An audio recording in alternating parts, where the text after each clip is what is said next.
Hello, friends. Welcome inside, at least for me, Ben Garrett, the Riverland Roofing Studios. Riverland Roofing for all your roofing needs, 662-644-4297. It's another live edition of Talk of Champions. He's Zach Berry, at Zach_Berry on Twitter. We both write for the Ole Miss Spirit, OleMissSpirit.com. Sign up today for just $1. Zach, how you doing, my friend? Good morning. We are one day removed from college football playoff rankings. Yes, we are. Rebels at number 6. I know a lot of people were concerned about Oregon possibly being ahead of Ole Miss. It looks like to me in spots that the committee values strength of schedule for now. We'll see how it is in a couple of weeks, but no, we've seen a lot of people on the board at Ole Miss Spirit asking about why Notre Dame is number 10. Well, it's because it's Notre Dame. That's why. Yep. Memphis I at knew 12. that coming in. It's funny. I was Sudu and I did Game Runs Deep earlier this week, and he just couldn't stand the idea of what was inevitably coming with Notre Dame in the college football playoff rankings. That's just how it is. There's certain programs that are going to get deference, and honestly, I kind of get it because I don't have many complaints about how the committee kind of put things together. I think Ole Miss at 6 is about right. They'd be hosting a college football playoff game against Virginia. The first round would be held in Oxford, Mississippi. What an absolute zoo that would be. But more than the Ole Miss piece, is there anything that really stuck out to you? Fair, unfair, right, wrong, anything like that? Because I'll be honest, like I said, I felt like this one was pretty well done by the committee. Yeah, you can't really argue with the top 4, right? Ohio State's looked pretty strong the last couple weeks. I know people were talking about, well, the only team that Ohio State's really played with a pulse was Texas. They only scored 10 points. But I don't know, last week, Penn State had some fight, and Ohio State just absolutely buried them. I was talking with our good buddy Andy Staples yesterday. Him and Ari on their show were talking with Big Cat about how this Ohio State team could potentially be better than last year's team. I don't think that's too crazy. Honestly, if you look at it, the only spot that I think this year's team is worse is running back. And the 2 running backs they got are solid. But yeah, I think Julian Sayan's better than Walker Howard. I think the wide receivers are legit. The defense, man, Matt Patricia, who would have thought that Matt Patricia was an upgrade over Jim Knowles? What a job he's done, man. The defense is absolutely insane. Arvell Reese and Sonny Styles as a 1-2 linebacker punch is nuts. Yeah, Indiana at 2. I think they've earned it. I think people are kind of getting tired of the Cignetti, running his mouth, but they're backing it up, man. They are absolutely just blitzing people week in, week out. A&M at 3, no issue there. Alabama at 4, no issue. You got to put Georgia ahead of Ole Miss because of the head-to-head. There's no argument there. Ole Miss at 6, I think, is very fair. Ahead of BYU. I think strength of schedule comparison there. But BYU is in as of now. And then you get to where you get interesting with Texas Tech and Oregon playing in a potential round 1 game. And then getting paired up with Ohio State, maybe a little revenge there if Oregon could beat Texas Tech after Ohio State just absolutely just embarrassed Oregon at the Rose Bowl last year. A Memphis-Georgia 12-5 is fascinating. And then the winner gets Alabama. Number 11, Virginia versus number 6, Ole Miss. I saw some early lines. They had it at like 17. That's a little much. That's a little high. I think Virginia is better than that. I was talking to the Legal Gambling Council about it, and my buddy Nick Carr was like, okay, come on. Virginia's better than South Carolina. Come on, relax. But that'd be a great first-round matchup for Ole Miss, and then you get a free shot at A&M after if you were to dispose of the Cavaliers. And then, BYU, Notre Dame. That right there. And then the winner gets Indiana. Again, another potential spot for revenge. Indiana might get another shot at Notre Dame after last year. I have no issue, Ben, with the top 12. I think it's very interesting Well, I don't know. I don't know if it's interesting. I think I know what they're doing here. We got Texas right there at 11 in the top 25. We got Oklahoma right there at 12. So if you're an Ole Miss fan, you were applauding the Sooners last week. I was on the wrong side of that. I did not see that coming.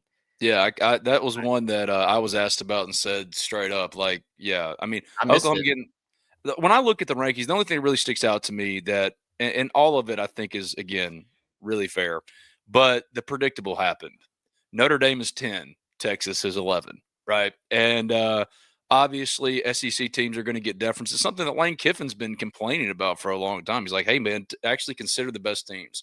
And his main point of contention is if Vegas took two teams and lined them up on a neutral site and set the line, that's who the better team would be considered. And it seems as if, not that the college football playoff did that specifically, but at least the things that Lane Kiffin wanted the committee in this first round to consider, they did consider. And I think the biggest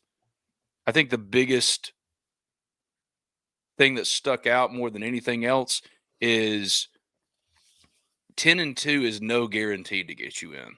No guarantee to get you in. Where last year we were all talking about 9-3 teams and whether Ole Miss deserved to be in despite losses to Kentucky and Florida. 10-2 is going to be that discussion this year because there are so many teams right there in that conversation, starting with Vanderbilt at 16 at 7-2, Louisville 7-1, Virginia 8-1 at 14, Utah 7-2, Oklahoma 7-2, Texas 7-2, Notre Dame 6-2. Notre Dame's not going to lose another game, but if you're Ole Miss, yeah, you're barreling towards the college football playoff, barreling. Yeah, I think a lot of it too. You have two losable games with Florida and Mississippi State, and if you lose one of those two, then yeah, I think that there's no guarantee. Like Ole Miss still has plenty of work left to do. Yeah, and it also just depends on how many 10-2 teams there are, because obviously if there are a bunch of 11-1s. Ole Miss could be on the outside looking in at 10-2. But if there are a lot of 10-2 teams and you only have a couple either undefeated or 11-1 or 12-1, whatever, after a conference title game, then it'll come down to different metrics where I think for now Ole Miss is in a good spot because your one loss is to the team in front of you at Georgia on the road. And it's single possession loss too. I mean, it's one where you had it. Yeah, and I hate doing that. Well, it's a good loss, but that still matters when you're having to, decipher between a couple teams. But yeah, I mean, for Ole Miss, you got to handle business at home. You get Florida at night. I mean, it could potentially be one of the biggest crowds in stadium history, I think. It's going to be a zoo, man. It's absolute zoo. Senior night finale of a year where you're, like you said, barreling towards the college football playoff. I mean, it should be pretty damn good as far as an atmosphere goes. But yeah, I mean, just keep winning. I mean, I tell people all the time, like, what do you think of where do you think Ole Miss is going to be ranked? Or if you're Ole Miss, you just got to keep winning, man. Don't worry about it right now. Just keep winning and everything will take care of itself. It goes without saying because now, especially Ole Miss is the path to get to Atlanta is pretty windy. Like it would take a lot, but if you're Ole Miss, you don't want to go to Atlanta. That's what I've been saying. You want the week off. You don't want that extra game for, to get battered another game, to potentially somebody get hurt or, some nagging injury pop back up. You don't want it. You want to rest, get ready, and you get to host a game. Like, yeah, it would be great to have the bye. I don't know. Ben, I don't know how you feel about that. Last year having the bye was the worst thing ever. So I was going to say, you kind of want a team to stay, on schedule and like keep playing and, whereas if you get a team that gets a bye and sits at home and watches, maybe you're a little stagnant. I don't know. I kind of feel like you miss the SEC championship, but then you jump right back in and you play that first round game at home. I think that's, I don't know, man. As the kids would say, Ole Miss hosting a college football playoff game would feed families. I think that's what kids say. Acting like you don't say that yourself. Hey, man, I'm getting up there.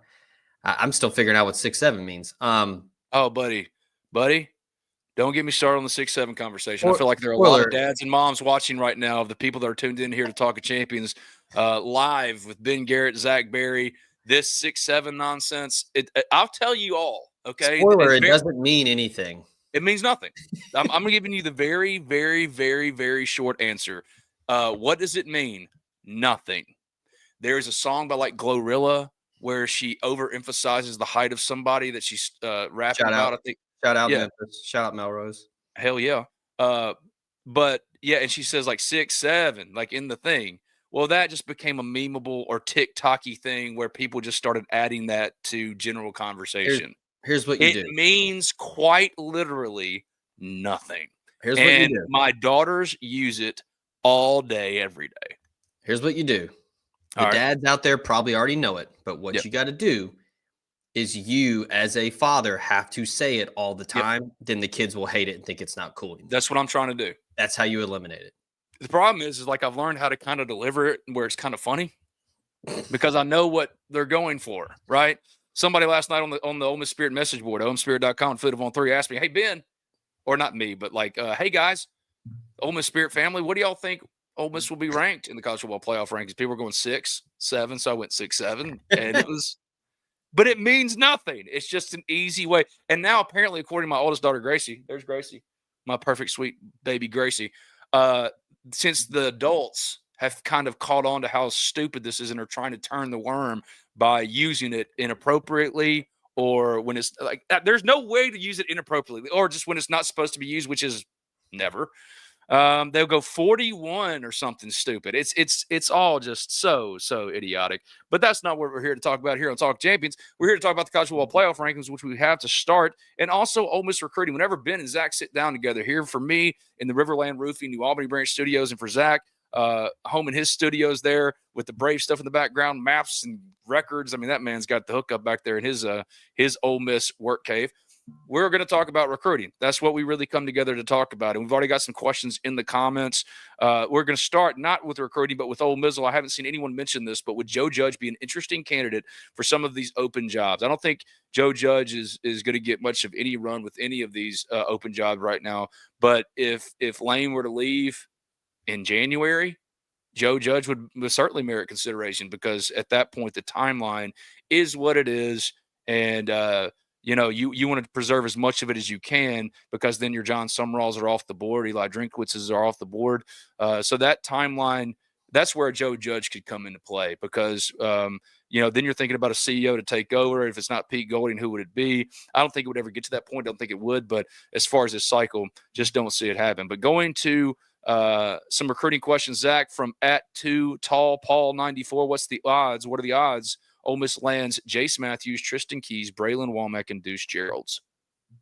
Yeah, and just real quick on the Joe Judge thing. A lot of times if guys aren't mentioned, it could be because they just don't want to be head coach. Could be. Joe Judge just could be fine doing what he's doing. He's making good money. He's got a good life here. Odds, because I'm pretty sure he's still getting paid by the Giants too. Odds of landing Jace Matthews, Tristan Keys, pretty slim to none to get all of them. The two that I would say Ole Miss has the best shot at right now are Jace Matthews and Deuce Geralds. Tristan Keys has been pretty locked in with Tennessee, and I think he's probably going to stick with that. He's also been, I don't know, there are ways he handled some things this year that have turned off some schools, especially with injury situation there at his high school. There's some stuff like Tristan Keys has some stuff to prove once he gets to the college level. I'm with you. I'd rank him fourth. But if you ask me the number one of those four, probably Jace Matthews, number two, Deuce Geralds, number three, Braylon Womack, and number four, Tristan Keys. You think that's fair? Yeah, for sure. I think, Womack, he's going to go to A&M next weekend. So not this coming up, the next. Mississippi State's trying to get him in town this weekend for its game against Georgia. Pretty sure it was our very own Sam Spiegelman, or maybe it was Steve Wiltfong said that Braylon's father said, quote, it's just up to Braylon at this point. So he's taking his visits. I still think he's going to end up out of state. I do too. People have asked me, and I've said it, has nothing to do with his sister. It has nothing to do with the softball team and her transferring. Like, this is his decision. His dad has told me that multiple times. They're just letting Braylon do his thing. And I just think Braylon, sometimes you have those kids that they just want to go out and do something else. They just want to get away from home. It's kind of like, a regular, student that's from Texas. You got plenty of schools in Texas to go to, but you want to go somewhere else. So maybe you go to Ole Miss, maybe you go to Georgia. I think that's just kind of it for him. I think he just wants to go somewhere else. A&M, I believe, finished second for him when he initially picked Auburn. I think it's going to be either A&M, Notre Dame, or Ohio State if he doesn't stick with Auburn. Those were kind of the three big ones that he always talked about when I talked with him and his dad. So, yeah, odds of getting all of them, Ole Miss isn't getting all of them. But, yeah, Jace Matthews for sure, just because of the ties to Dante Moncrief, the staff in general. Just George McDonald's kept an open line of communication with him. And then Deuce Gerald's, Randall Joyner, probably one of the top 10 recruiters in the country. His position group is just absolutely terrorizing people these last couple of weeks. Mm-hmm. You saw Walter Nolan go off on Monday Night Football. There's a lot of proof there in the pudding. Sorry, I didn't mean to bring that up again, but no, that was fine. The Cowboys suck. It was awesome to see Walter Nolan do his thing. He dominated his first game. I actually wrote about it at the Ole Miss Spirit, OleMissSpirit.com, Food on 3. In 1 year at Ole Miss, Walter Nolan was a consensus All-American, one of just 14 in program history, became the first Rebel taken in an historic 2025 NFL draft because Ole Miss had 8 players selected, the most in the 7-round era. That means since 1994. And second most since the AFL-NFL merger in 1967. Injury delayed him. He suffered, I think, like a calf, something or other, in preseason camp. But then he makes his debut against the Cowboys, my Cowboys, who suck. Even though I will defend their trade yesterday till I die. He finished with 4 tackles, 2 tackles for loss, a sack, a quarterback hit, and a pass defended. First player since T.J. Watt of the Pittsburgh Steelers in 2017 with such numbers in his first career game and 4th in NFL history. Walter Nolan is an absolute monster. Yeah, dude's an animal. There's no way around it. I mean, when he's healthy, he's as good as anybody in the league, even as a rookie. I know Dallas has struggled this year, but I mean, there were some multi-year starter guys on that offensive line that he was embarrassing. Oh, he abused Tyler Smith. I think it was on the Dak Prescott sack. I mean, he absolutely whipped an All-Pro and a guy that just got his money in the offseason, got paid for being one of the very best at his job, and Walter absolutely beat him up. But you're absolutely right about the question from Too Tall, Paul 94. I think there's far more of a chance that Ole Miss only gets 1 than they get all 4. I think it's a far greater chance in that way. I don't think Tristan Keys is – I mean, I know Ole Miss, at least from my side of it, I don't know what you're hearing.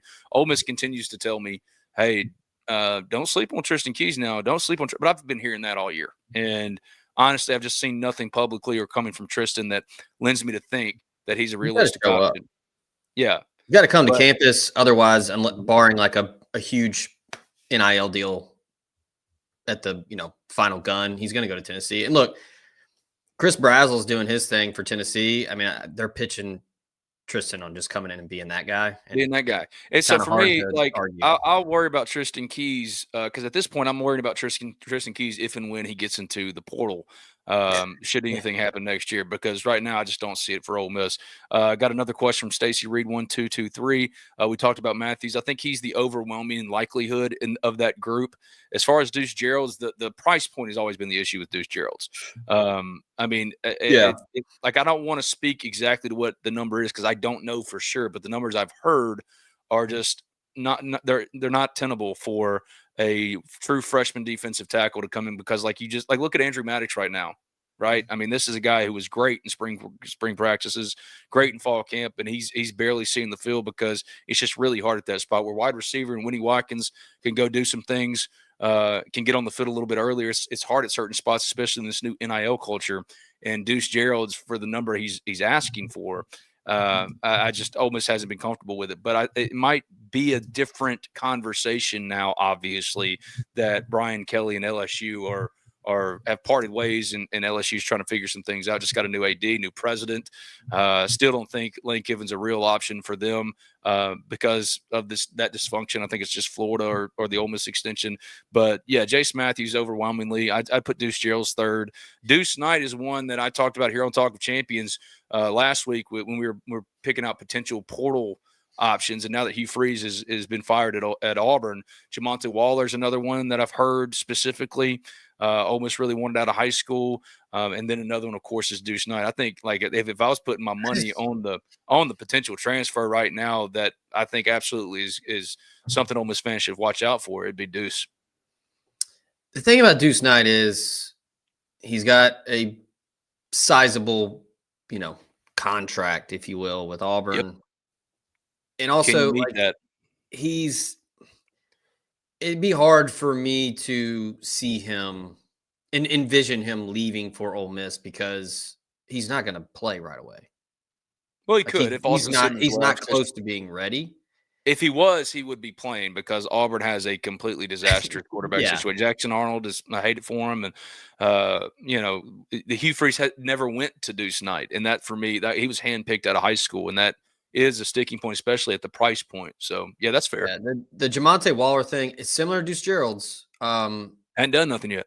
Well, that, but also like, how much money are you going to invest in a 6'1", 6'2" defensive lineman? Like, that's got to be a really thorough evaluation where like you think that they can come in and contribute. You're not gonna pay six figures for a guy that's 6'1" or 6'2" to just not play.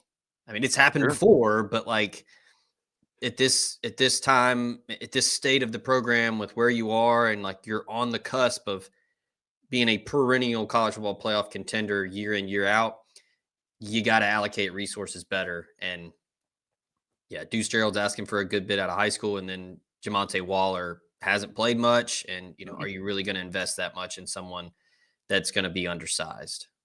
Absolutely right. At Clutch_CamTV, I honestly think Simmons stays. I said that on Talk of Champions. I think the overwhelming favorite to be Ole Miss's starting quarterback next year is Austin Simmons. That's what I think is to be true. But they're going to add somebody in the portal. Trinidad Chambliss is not getting that waiver. I mean, if he does, I'll say, hey, man, I was wrong. But like everything, I don't see how that works out for him. So it's going to be the Austin Simmons show. And they're going to bring somebody in like they did last all season to try to come and push him. Obviously, they went much more big game hunting last offseason than Trinidad Chambliss, who was a Division II transfer from Ferris State after spring football. Like earlier in the offseason, it was Bo Perbula. It was they were really willing to spend a good penny to bring somebody in. And I think they're going to do a similar kind of thing this year. But Austin, I think it's his year next year. It was supposed to be this year. It's unfortunate kind of what happened with him, but it might turn out to be the very best thing that could have happened to him, because next year it'll be just about the ball, and he's handled himself so well. I think that's really important. A good question here from Jafon. Oh, go ahead. I'm sorry. Well, yeah, I was going to say, people have talked about it. I've seen some pictures and videos on Twitter. Like, Austin Simmons has been a phenomenal teammate. He hasn't pouted. Easy for him to do that. But yeah, I don't know. We'll see. I still think that there could be some folks, parties involved that might want him to go somewhere else. But he's shown zero signs of being unhappy with Ole Miss. I think it was just a weird, perfect storm for Dad's getting not happy, hurt, but I mean, and of course, Trinidad. Dad's not happy. Yeah, I mean, Trinidad coming in and doing what he did against Arkansas, and then doing it again against Tulane. I mean, it was going to be hard for the staff to not play him, regardless of the health. And I think it took Simmons a couple weeks to get back healthy. He's healthy now. He could play now. Oh yeah. He's good now. He's good Yeah. now. But yeah, we'll see. And look, if he stays, that's awesome. If not, Kiffin, Joe Judge, Charlie Weiss, they're going to go find someone else. Yep. At Clutch_CamTV, still Sorsby. Speaking of Brendan Sorsby at Cincinnati, that would be a transfer option for Ole Miss. There are other ones too. Damon Williams at Washington, we brought up. Rough one last week for my man Brendan, but Utah. You don't just good. Rice Eccles, baby. That's a house of horrors for people. He's still good. There are real options, though. He would be one. Just mentioned Damon Williams. There are a lot of potential transfer quarterbacks out there that'll make for an interesting market. I think the kid from NC State, if he gets in, is going to be the most wanted quarterback of all of them.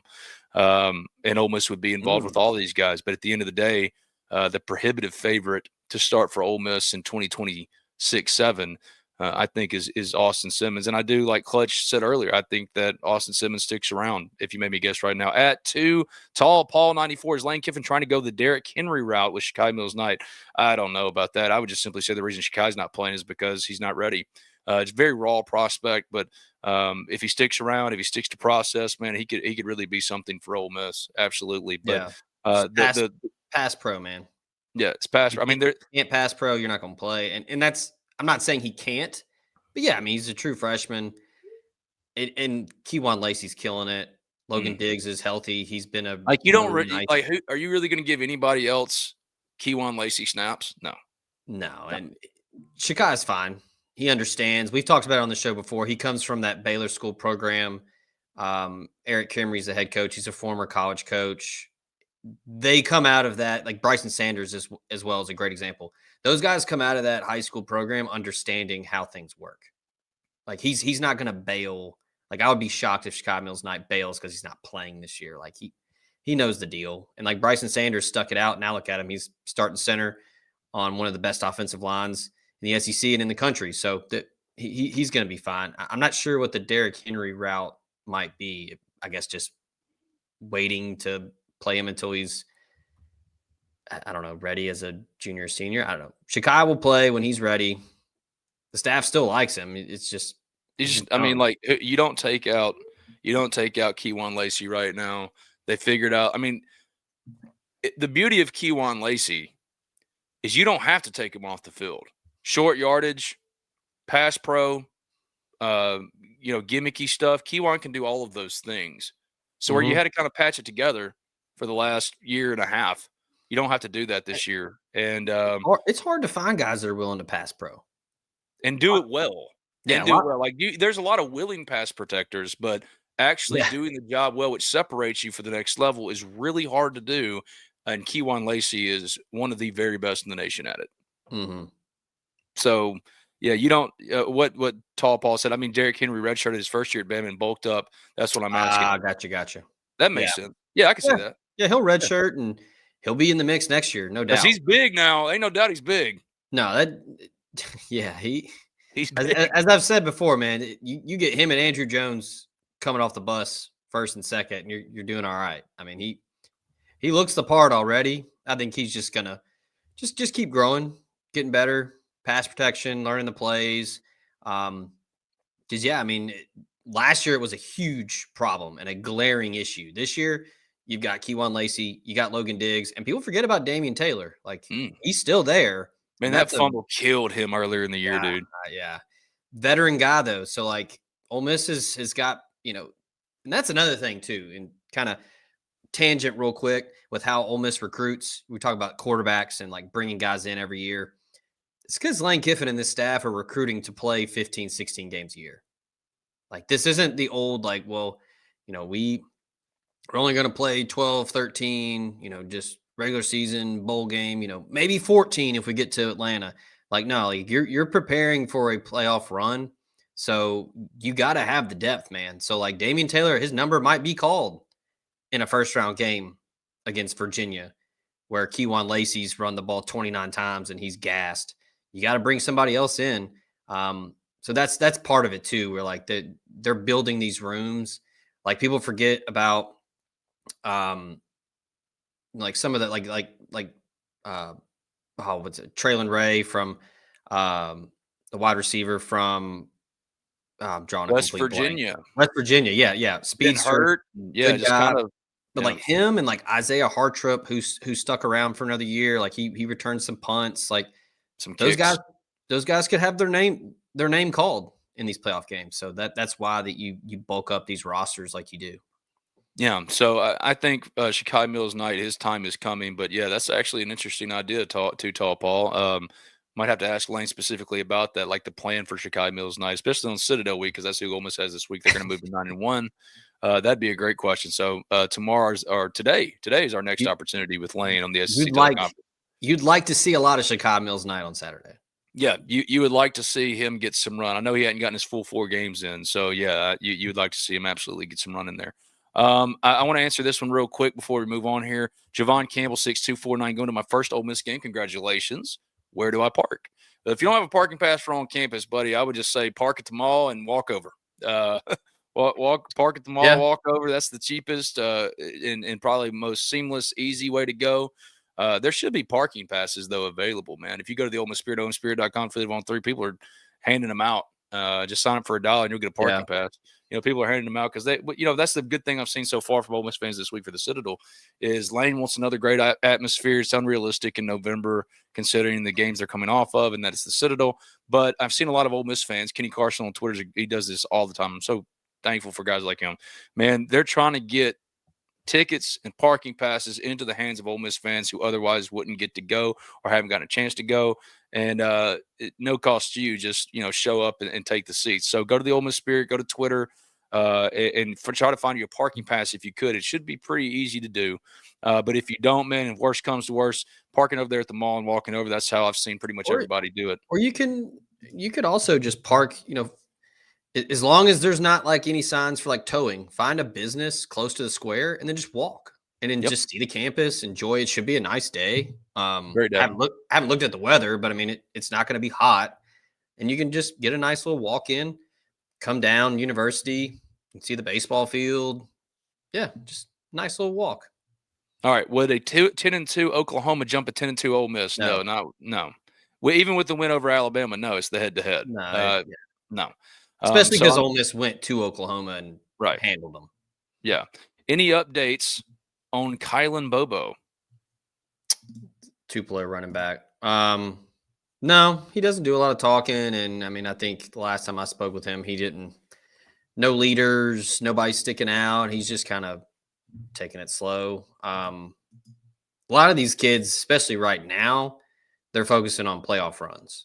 So they're not really looking at, going to games if they don't have to or if they're not invited. They're gonna focus. And he's a 27. But yeah, Tupelo's. Are they still undefeated? Yeah, I think so, man. I look at my dude. Jaraylin McCoy, Iverson McCoy, Jaden Hill, Braylon Williams. I mean, South Haven Tupelo almost went weeks back because they had some loaded up talent, a lot of Ole Miss guys. Tupelo is a good team, man. Might be the best team in the state. Got real talent everywhere. Antonio Berry's a 27 offensive tackle. Yeah, I mean they're a good football team, and Ole Miss is really trying, at least for the next two classes, to get a foothold kind of in Tupelo because they've got some legitimate guys who can really help you. Is Logan Diggs from Clutch Cam? Is Diggs done after this year? He is. He will have exhausted his eligibility. And now moving on to got more questions coming. Y'all are wanting to talk and ask questions today. Who are the realistic flip targets, and what are the odds they actually flip? That's kind of where I was going anyway. So there you go, Zach. Who are the realistic flip targets, and what are the odds they actually flip? We've knocked out Jace Matthews. We've knocked out Braylon Womack. We've knocked out Deuce Geralds. Anybody else, or are those the ones we're paying attention to? Probably the main one will be Tavian Branch. He will be in town for the Florida game. Penn State commit, defensive lineman. His senior season is done, so now he will be all recruiting. He will be trying to find where he will spend the next 3 to 4 years. I think Ole Miss is in the driver's seat there. I think they got a really good shot. And pushing the visit back a little bit, I think gives Randall Joyner and Pete Golding some time to get to know him.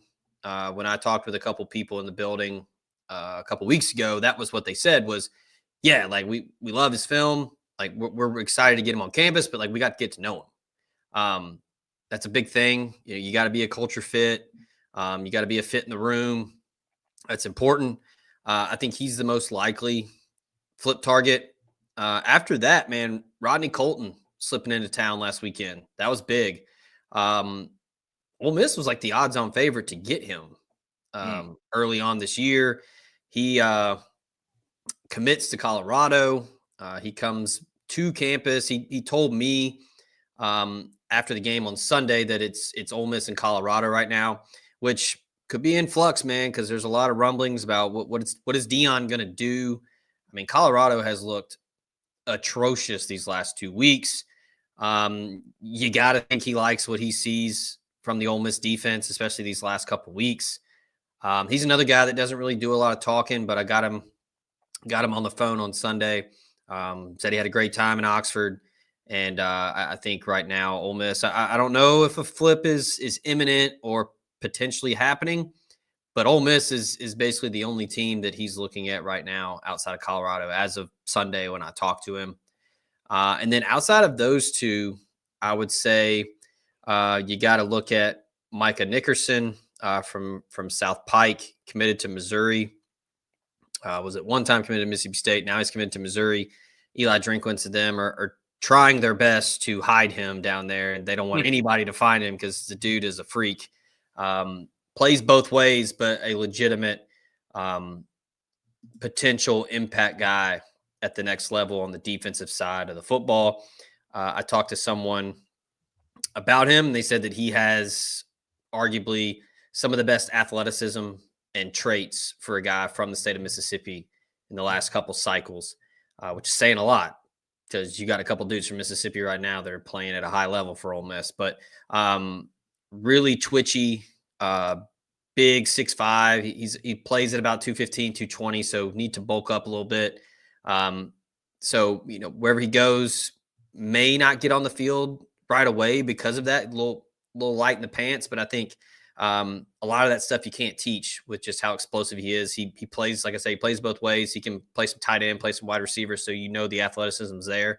But I know Ole Miss is really excited about him and trying to get him on campus. I think last time I spoke with a source, they said that trying to get him in town this weekend, do a little meet and greet, get to know him, talk to him in person, and then try to get him back on campus for an OV for Florida. So if that happens, back-to-back weekends, get an OV, it's a good shot. But yeah, that would be quite the pull to get him from Missouri. And then outside of those three, the last one I would talk about would be Zayon Cotton. Talked to him on Sunday after the game. Big physical pass catcher from Grenada. He is committed to Mississippi State, but he told me that Ole Miss is pushing hard and he's really focused on Ole Miss and just trying to, figure it all out.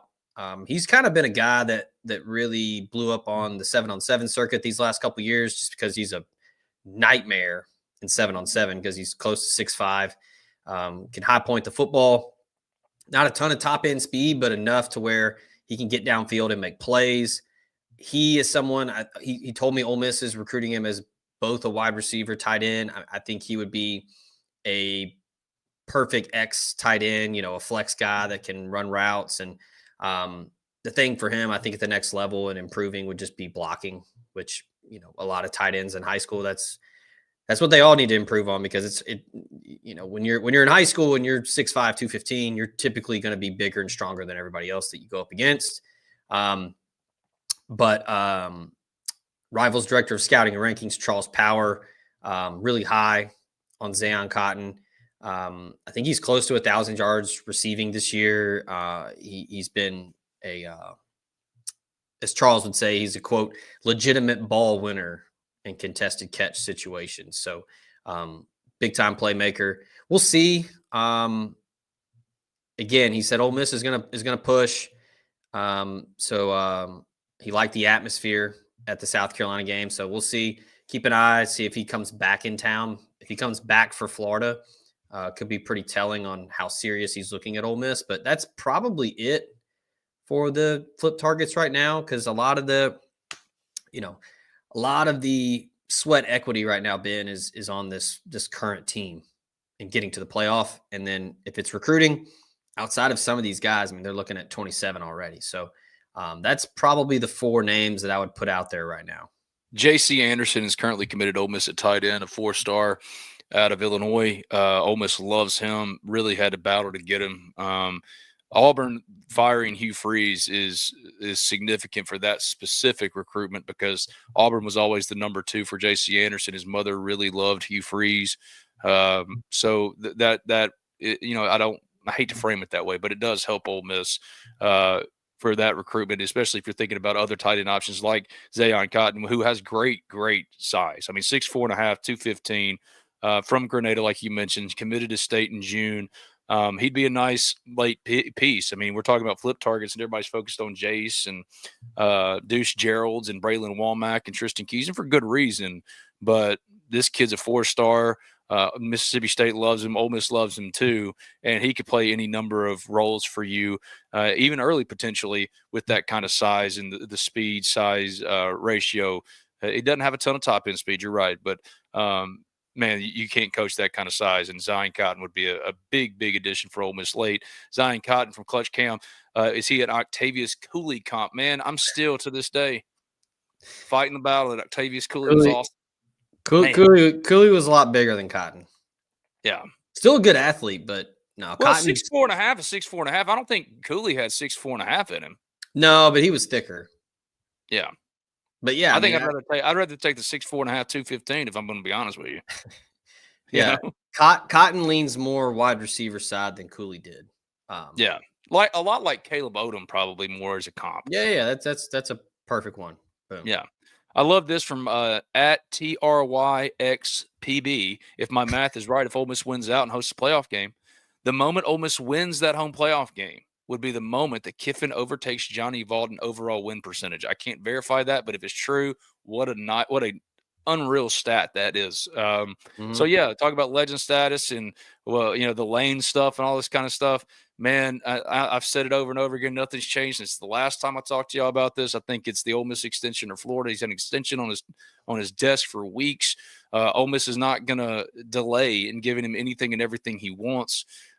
He's just going to have to make a decision ultimately. And honestly, it's I don't think we're going to see for another 2 weeks anything consequential. But that Florida week could be pretty fun. Well, fun for if you're an Ole Miss fan, it's going to be miserable. In a perfect world, you beat Florida, I don't know, 36-15 or 36-17, and then Kiffin signs it on Sunday.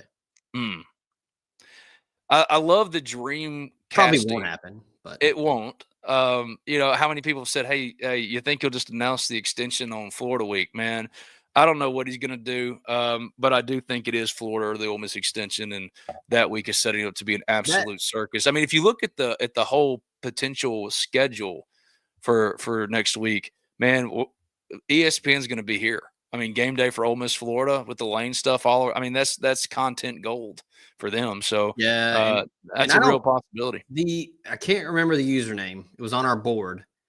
Somebody had a pretty good theory on why Kiffin's handling it like this, because according to this person, and forgive me, I can't remember the username, but they said that because he hasn't signed it, all of this attention and publicity and just promoting the Ole Miss program is in the forefront. Which is the positive view. That is the positive view. I would prefer the positive view. I think he's just leaving all of his options open. Is the theory right? I don't know. Maybe. It's nice. It's better than nothing because in the absence of real information, what rises up to take its place? Yeah. Nonsense. The latest betting odds on the next Florida coach, Eli Drinkwitz, is -110. I've been saying that. If y'all been watching Talking Champions for any length of time, I've been saying that for a minute. Lane Kiffin's +200, actually moved up from +350. Jed Fish right there. James Franklin, Clark Lee.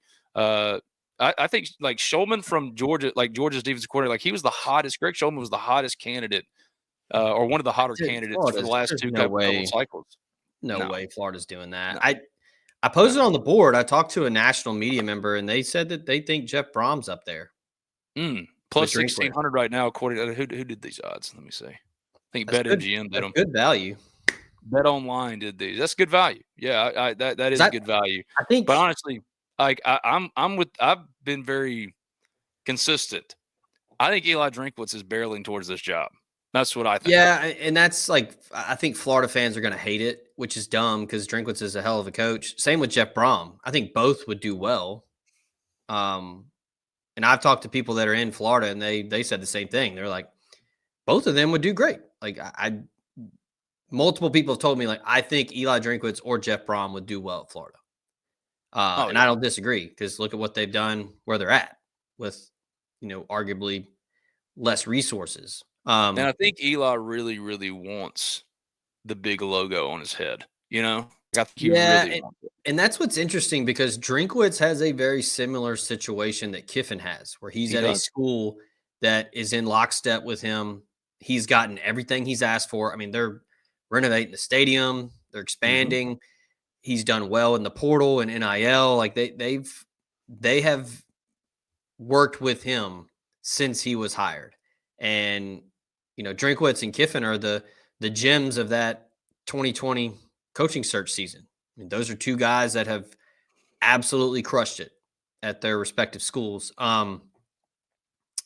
Yeah, I could see that. I could see Drinkwitz wanting that because he's a goober and he does a lot of silly stuff that he kind of looks like he's trying to do the Lane Kiffin thing. He's like if Hugh Freeze and Lane Kiffin had a baby. That he would love that, to have the big, SEC, a former power. Can he bring it back? Like, I think that would be something he would relish. Maybe he could. I don't know. I don't think Florida's hiring a coordinator. Yeah, I don't think it either. I would be absolutely shocked. Is Lane leaving? Y'all see what he posted. He posts a lot of things. I've been consistent. I think right now no one knows for sure. I think it's a coin flip post. Yeah, I don't even know. I wouldn't look for it. I didn't even find his Kiffin leaving.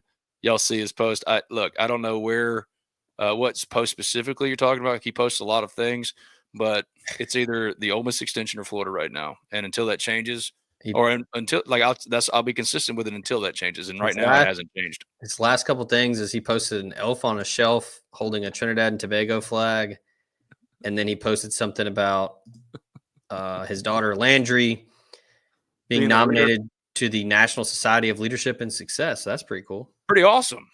That's a proud dad moment. And that brochure, that pamphlet's on top of the Citadel 2025 defensive. Do y'all think he's leaving? I've said it for 48 minutes. I don't know. I think it's one of two things as of today, November 5th, 2025. The Ole Miss extension, or he's going to go to Florida. I would still put my money on the Ole Miss extension. That's the answer. That's the best I can do for you. Yeah, that's the best I can do. In my opinion, my gut says that he stays. That's the best I got, and that's enough for today because it feels like we all of these podcasts just turn into Lane Kiffin discussions again. And really, when I bring Zach in for Talk of Champions, we really want to talk recruiting more than we do anything else. And before we jump to this question from Furry Beats GME, what are your thoughts, Zach, about NASCAR McCoy? What NASCAR McCoy said about the long haul? It was NASCAR the one that was quoted in the Adam Gorney or Sam Spiegelman story. Was that who that was? Yeah, said that Lane's not leaving. Staff said Lane's staying. They're in for the staffs are never leaving until they leave. So I don't put any stock into that at all. What they're telling recruits. Yeah, I mean, what are they gonna say? But I don't know. I mean, I do think it's notable that like the staff, like I've heard it not in that kind of scenario. All right. Of course, they're going to tell recruits that they're trying to get to sign because, again, you're not leaving until you do, right? No, yeah. They're going to tell those guys, oh, all is good. But I will say what is encouraging, if you're wanting to latch onto that, is I've heard similar things off the record in private from coaches, higher-ups, staff, like higher-ups to be administrators or football staffers. I mean, even one as late as the win over South Carolina, walking off the field saying he ain't going nowhere. There is a lot of that same sentiment in private, which gives it a little bit more validity. But as far as recruits and what the staff is telling them, that's just them doing their job. And, you're never leaving anywhere until you up and leave. I mean, Kelvin Bolden at Ole Miss, for example, I mean, within a day, Clutch Cam, NASCAR McCoy is an elite name, almost has to sign him. Well, it looks like they're going to, and it is an elite name, absolutely an elite name. At Mason Palazzo 2387, Kiffin ain't leaving. Landry Kiffin is in law school. She will stay here for a while. I don't disagree.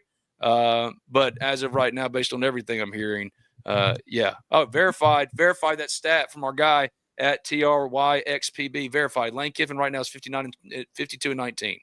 If Ole Miss wins out and wins a home playoff game, Lane's overall would be 56-19, 74.66% versus Vault's 74.5% for what it's worth. For what it's worth is exactly what we've been talking about.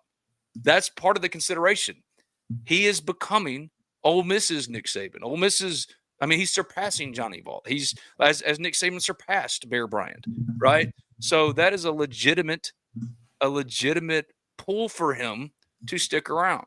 But at the end of the day, I think Florida is a unique pursuer of him for a number of different reasons. And as of today, I think it's one of two options. I don't think LSU's in this. He's not going to Auburn. I can tell you that. He ain't going to Auburn. Yeah, I mean, he ain't going to Auburn. The Louisiana governor is kind of screwed LSU at the moment. Yeah, they got an AD now. They got a president, that kind of stuff. Like nothing Yeah. lasts longer than an afternoon. Like we all talking about dysfunction. Everybody be going, look how LSU has bounced back, and now it's back to being the best job it can be. I think Kelvin Shepherd's a leading candidate at LSU right now with the Detroit Lions. Insane. Somebody has to tell Lane that said, "I'll do it." Sure, but like also he would say we're focused on 1-0. He's going to say that's down the line. You know, the goal, like we would have to ask him after the home playoff game. He wouldn't give us an answer though, because like that's a hypothetical thing. It's like when you say, man, I'm not going to get too far into this. Point being, it's like that is a great question and a great stat. And I'm going to keep it in the back of this here dumb noggin. But yeah, we would wait to ask him after it happened, because until then you go, we're just focused on 1-0, being where our feet are, keeping the main thing. You know, you've heard it all. Impressive too, because you play more games now. Yeah. So that win percentage is, I mean, it's impressive. Imagine he maintains it. If he stays at Ole Miss and maintains it with a 9-game SEC schedule, it's not even close. It's not even close as far as who is the most successful coach in certainly modern Ole Miss history, but arguably all time. We got a good question there from Tusaw Paul about targets on teams who've had their coaches fired. Yes, I see it. There it is. I answered some of this in my all-day AMA the other day at the Ole Miss Spirit, OleMissSpirit.com, the affiliate of On3. Sign up today for $1. Cam Coleman. Yeah. Absolutely.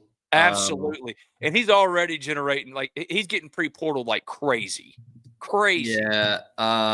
Another one that is going to be on everybody's list a bit. Well, he's probably going to go pro. I was going to say Keldrick Falk. Dude's a monster. He's probably going pro. From Highland Home. Drive by trying to find exact. All right. Here's what I got. Auburn. I'll put it on the screen. You keep going. Just take your pick with anybody on that defense that still has eligibility and doesn't go pro. Right. DJ Durkin's worked wonders with that defense. They are nasty. And I saw the betting odds for the Auburn head coach, and DJ's up there like pretty high. Like I've said that before. Anybody like I said, go back and watch my thing. You see what I'm saying? DJ Durkin, I'm not crazy. He has a legitimate shot at getting that job. He's gonna beat Alabama, and they're gonna hire him. I could see it. And with a good OC hire, it's kind of inspired. Here's one for sure. That's what I wrote. What you're seeing on your screen now at the Ole Miss Spirit, that's what I wrote. Cam Coleman, all of these are so far verified names that I've actually heard. Auburn, Cam Coleman, Deuce Knight, Jamonta Waller, LSU, PJ Woodland, Gabriel Relaford, Whit Weeks.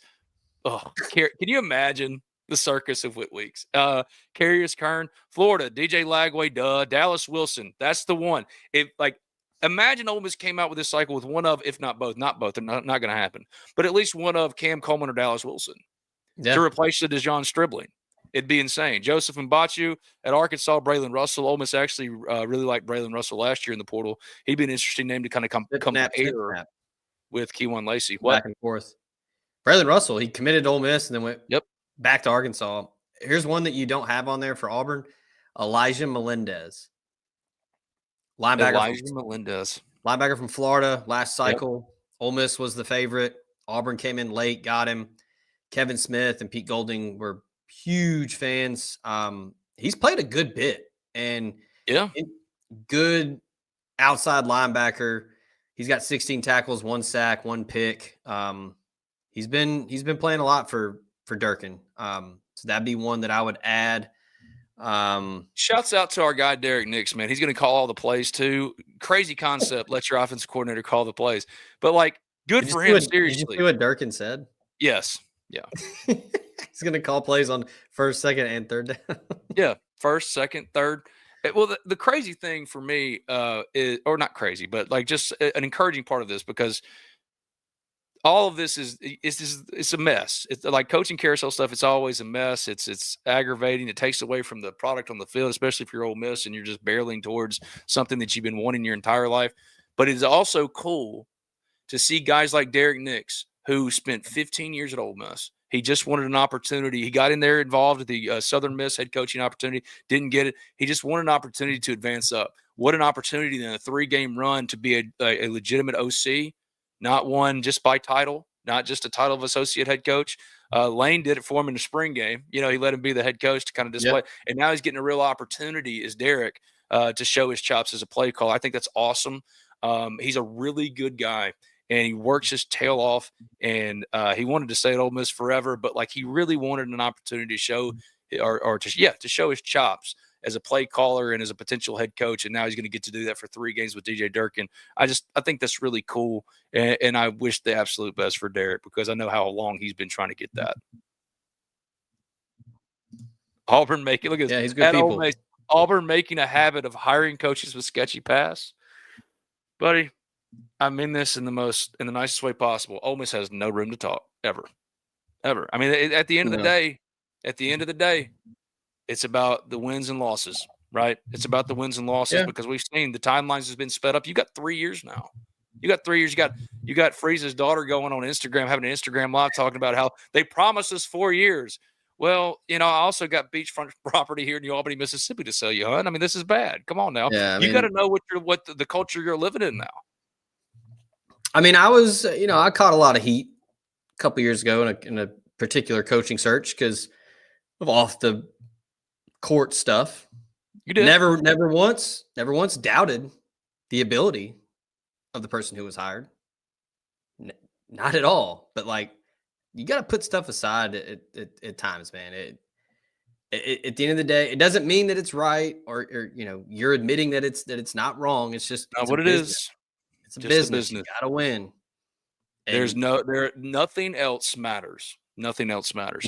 Mason Palazzo comes. He says Auburn hiring coaches that have in common. They were all coaching at Arkansas State, so maybe next Arkansas State head coach that would be Butch Jones, and I don't think they're going to go the Butch Jones route there, Mason. But that's funny. That's really funny. I think I'm trying to Butch Jones may start doing a podcast, and I might help him kind of start up a podcast. So I'll ask him. Hey, have you heard from Auburn? Sure, why not? Really? Yeah, but that's the way down the line. That's man, I'm just trying to put. I'm 1 week at a time, trying to put one foot in front of the other. You know what I mean? I'm just trying to. All right, let's wrap this thing up. Thank you all for watching Talk with Champions. I'm Ben Garrett at Spirit on Twitter. He's Zach Berry at Zach_Berry. What are you most watching for this week in Ole Miss sports? I'll give you a second to think about it as I tell the fans about Drew Moak of USA Benefits Group.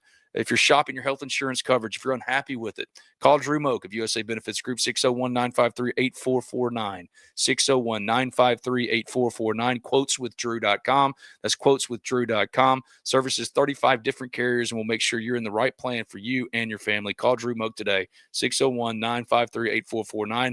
Thanks so much to B&A Bank, my hometown bank.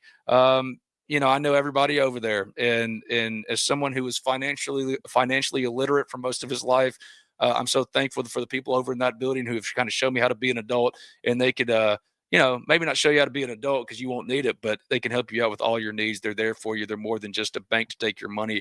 They're a bank to help you with all of your needs. 662-534-8171, 662-534-8171. It's bnabank.com. And, of course, Riverland Roofing. For all your roofing needs, 662-644-4297, riverlandroofing.com. If any are doing more for Ole Miss in the name, image, and likeness space than Riverland Roofing. So our thanks to them, riverlandroofing.com. From at Too Tall Paul 94, hopefully all the freshmen play Saturday at some point. You'd hope so. Correct. You would hope so. Citadel, I really want to see who do you really want to see that we haven't seen? If they're able to get on the field, who do you most want to see that you hadn't seen so far? We'll see some Chicago Mills night. Okay. That's probably the biggest one. Try to see some of the defensive linemen. Andrew Maddox. See some more of DJ Holmes. And then, let's let Austin Simmons get out there, spin it. Got to keep him fresh. Got to have him, preheated if he's got to come in for anything. I'd like to see AJ Maddox get out there and sling it around too. I got one. Caleb Cunningham. Yeah, Caleb Cunningham. See some more of Caleb Odom. I would like to not see them doing a jumbo package on the goal line. We don't need Jam Brown Don't or need that. anybody getting a concussion. Don't need Will Eccles as it up back against the Citadel. Yeah, we don't need it. We don't need Don't need that. Elsewhere, pretty fun weekend of football, especially early. Georgia at Mississippi State, BYU at Texas Tech. Texas Tech's going to win that game. I think so. Both of those two at 11 a.m. is going to be fun. And then the Citadel Ole Miss at noon. Noon, you got Ole Miss, and then you've got A&M at Missouri. Interesting. Oregon at Iowa. Interesting. Auburn at Vandy. Very interesting. Some good games this week. LSU at Bama, obviously. Florida State at Clemson. I mean, just the battle. Are we all rooting for LSU this week? If you're Ole Miss, yes, because you need LSU to look better. Well, this is an Ole Miss podcast, so that's why I asked. Yeah. I mean, we probably have some other fans that tune in. We had some Florida fans on Hit That Line last week. Nice. If you're a fan of another school listening, hit me up in the comments. I'm just going through them constantly all the time. Florida at Kentucky, fascinating. Look ahead spot potentially. Could the Wildcats get another one? Could Mike Stoops win his way to win his way enough to get one of these jobs? My man is he's like the meme of the kid that's like ripping the bowl while the other two people are fighting. Yep. That's Mike. That's Stoops. He's just watching everybody else get fired. Too, man. Like he just should have moved when he had the chance to move. He should have not stayed at Kentucky. Too tall, Paul. I got to go with Mason Dunn. Mason Dunn at corner. Good. A little bit more run for LaDarian Clardy. I'd love to see some Jacoby Hobson at linebacker. But also Friday night, according to Brandon Tyler, and he's right, the Culture Boys, that's Chris Beard and Ole Miss basketball play again. Last time Beard was somewhere for 3 years, he ended up in the national championship. I was there Monday to watch Southeastern Louisiana. Some things that really stuck out to me. Need some more from Travis Perry, man. He had a bad shooting night, and bad night for him. But other than that, I thought that was really encouraging from Keza Giffa. Yeah, dude. Like Elias Carmerdine as a passer and as a creator, he's an NBA player. Malik Dia, consistency is obviously the issue, but when he's on, he's an NBA player. Okay, question. Is it Giffa or Jiffa? I thought it was Giffa. Okay. He looked. I liked what I saw from him. It was one game. Dude, he had a little CDR to him. For those that remember Chris Douglas Roberts, he just kind of like gets in the lane and got a little floater game. So good shooting the ball from the elbow. Yeah, he plays really. Beard loves that. Like that dude gets after it. On ball defender. Patton Pinkins got some real run. The true freshman, and like that's the first game. Yeah, he's going to play a lot. Was here on Talk of Champions just a couple of months ago. Check out that interview with him, son of Al, the Ole Miss assistant coach, 4-star, one of three top 100 signees Ole Miss basketball signed, and he's the one playing. Not at we didn't see Bundalo. We saw Bundalo a little bit. It looks like Chet Holmgren, like a clone of Chet Holmgren to me. It looked like Tallis Jordan was in street clothes, so maybe. Yeah, he was at the end of the bench. So maybe he got banged up in practice or something. No, man, I think they got plenty of dudes that can score. If AJ Storr looks like that all year, it's gonna be fun. He shot the lights out. He's a dude. I mean, you know what you're gonna get from Malik Dia. I selfishly, just being a Memphis Grizzlies fan, I mean, it's just Zebo. That's all I see when I see Malik Dia. He's a lot more athletic than Zebo. More athletic than Zebo. He's got a similar around the rim game where he just finds ways to score, and he's good. God, man, I miss those Zebo years, and now Ja's about to get traded. One thing I also want to see more of, I want to see more. Is it Hobart? Hobart Grayson. That dude is like Terrence Davis on steroids. Okay, first of all, no, Terrence Davis is Terrence Davis. But Hobart Grayson is like. Did you see the dunk? Yes, but he's like. That was insane. It was. I meant athletically. Yeah, okay. Because I was thinking, say he's more like 5 below version of Terrence Davis. Not as an overall like scorer, but like okay. I knew he was athletic, and then Kermit said it on the telecast. He was like, watch this dunk. Insane. Nah, man, I was dialed in when Terrence went for 30 plus at the Carrier Dome back in the day. He could fill it up. Next week, the Tad Pad will be having his last basketball game, and I got to admit, R.I.P. R.I.P. Did you graduate in there? I graduated in 2004, and I walked in the Grove. Okay. I didn't do the Tap Pad. I was so happy we were in the Tap Pad because it was hot as hell. It really was. I wore flip-flops and all that kind of stuff and walked across my You grandma's wearing grave. flip-flops? No. Oh, no. We're I'm sorry, y'all like prisons. It is sad. It is sad, though, man. When I was undergrad, I never missed a basketball game. And that was like Clarence Sanders hit that shot over Glenn Big Baby Davis, like to win it. Baby. Like I was like right behind him at the Tad Pad. Brian Smith with the steal in the pass, and then Chris Warren beating Kentucky. Man, I could go for days. The Memphis NIT game where Tarico just went off. Those were some fun AK teams back then. It was a fun atmosphere back then too, man. Student section was always packed. Oh, nice. JP Campbell, he's flying in from Houston. Will attend the Tad Pad game in Florida the next day. Should be fun. Should be an unbelievable Ole Miss weekend. Rod Barnes will be recognized by Ole Miss basketball just like Bob Weltic was last year. There? Yep, he'll be there. They're playing Cal State Bakersfield. He's not their coach anymore. But I was going to say, he's not the coach anymore. In 2001, Rod Barnes was your SEC Coach of the Year, Naismith National Coach of the Year, led Ole Miss to the Sweet 16, matched last year by Chris Beard, the greatest single-season accomplishment in Ole Miss history. And this Ole Miss team, in my opinion, has even a higher potential than that to kind of go back to what started this whole thing as we get out of here. But yeah, Cameron Dean is look at this better. Complete non sequitur, but get a Shrek costume for Ben for next Halloween. He's right. Ginger Shrek. Have you never actually been Shrek before? No. I just look like if Shrek were a person. Like Shrek would not be ripped. He would be a marshmallow like me. I'm just saying. But anyway, this basketball team, I think it has a more volatile floor, but certainly higher upside than last year's team that matched the single season greatest accomplishment in Ole Miss history, led by Rod Barnes in 2001. And he will be recognized next Friday. Ole Miss basketball is back, and we'll be saying goodbye to the old dump. It was our dump. It was our charming dump. Not a lot of basketball arenas have a chimney, all right? Terrible seating. You were cramped. You were uncomfortable. I can't imagine how much they're demolishing it. For those who don't know, I can't imagine how much just getting the asbestos out is going to cost. Hey, I was told for the longest Tad Pad's not going anywhere because it's going to cost millions of dollars to demolish. But there's never been a better time to be an Ole Miss Rebel as far as business is concerned. So now they can get rid of the old bird. And man, I'll tell you what, man. In true Tad Pad fashion, shout out my good buddy JT. He was good friends with AK. AK hooked us up with some tickets. Heck yeah. Took my wife down there. We went to a game. There you go. They were playing South Carolina.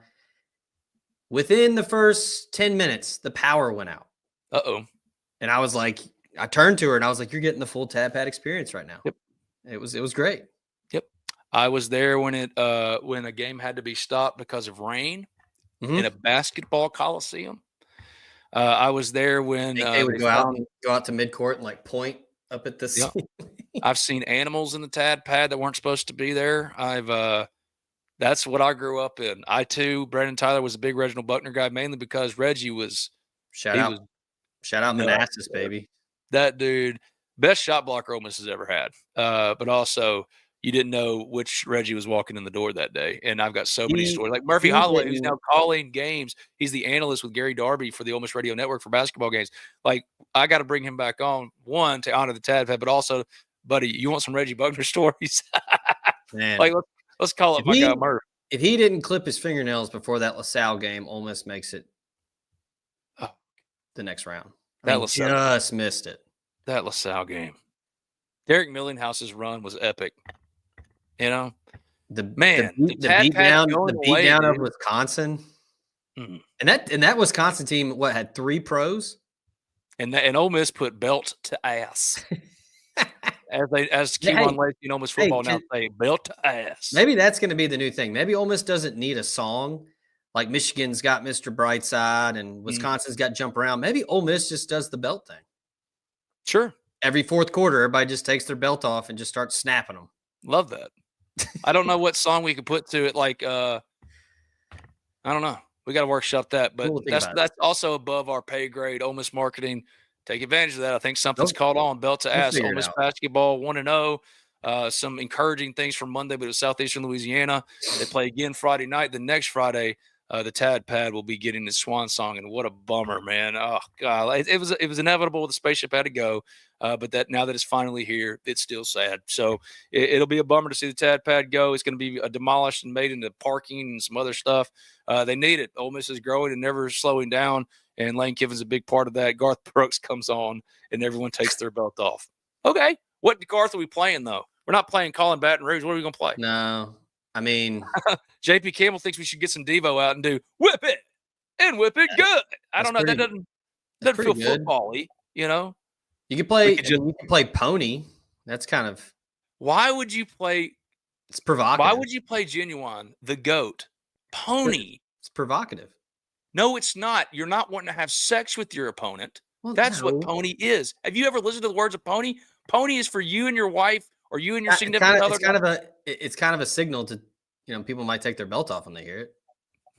Yeah, because that just means they're getting ready for something else that you would take your belt off for. Not to put belt to ass. You're taking your belt off for Genuine's Pony. All ideas aren't good ideas. When I have a conversation, Genuine's my GOAT, okay? Differences, don't get me started on. I love Genuine.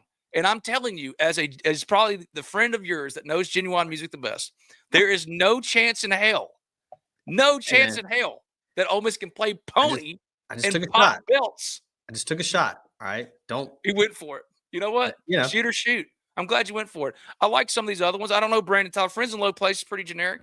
Y'all help us come up with a good sing along. That's key. That's key. That's why I think, and people get mad, and I'm going to die on this hill, Ben.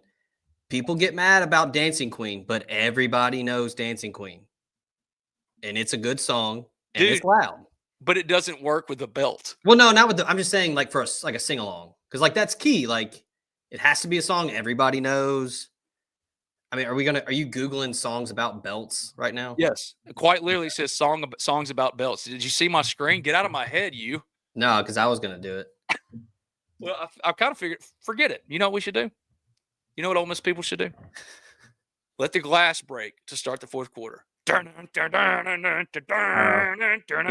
It gave me songs that are suitable for vocal belting. Yes. Yeah. But there's some good ones on here. Great one. Like Defying Gravity, I'm with you. If you really wanted to belt some songs. I was talking about physical belt, Google, so let's not go through that. Yeah. But Stone Cold, Let the Glass Break, Stone Cold Steve Austin's music, popping the belts. Or here's one for you. Chris Jericho. Doesn't get talked about enough. We got to get out of here. Chris Jericho. Break the Walls Down. Countdown clock, just like they used to do on the WWE. It's good pop. Yeah. And then break the wall down. Break down walls. That was pretty good. Saying. How Will I Know by Whitney Houston? Come on, man.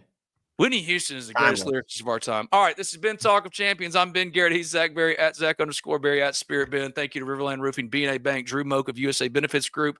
Check out the Ole Miss Spirit. We do this all day, every day. This is all we do. If it's not talking about it, we're posting about it at the Ole Miss Spirit. This is come hang out with us. We'd love to have you. We got a live hit that line tonight, 9 p.m. ish.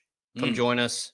I'm talking to Knox Kiffin tonight for his podcast, Under the Lights, for Mudcat Media. Nice. Not going to ask a 14-year-old about his dad in Florida, so don't even get in the comments and ask me. Got to ask Knox about 6'7". He would probably he sounds just like well, yeah, but it's not cool when you say it. Yeah, because I'm 40, All right. Yeah. Thank you, friends. The Ole Miss Spirit, come hang with us. omspirit.com and Flip on 3. We'll see you soon. Thank you, Zach. See you, buddy. Whip it.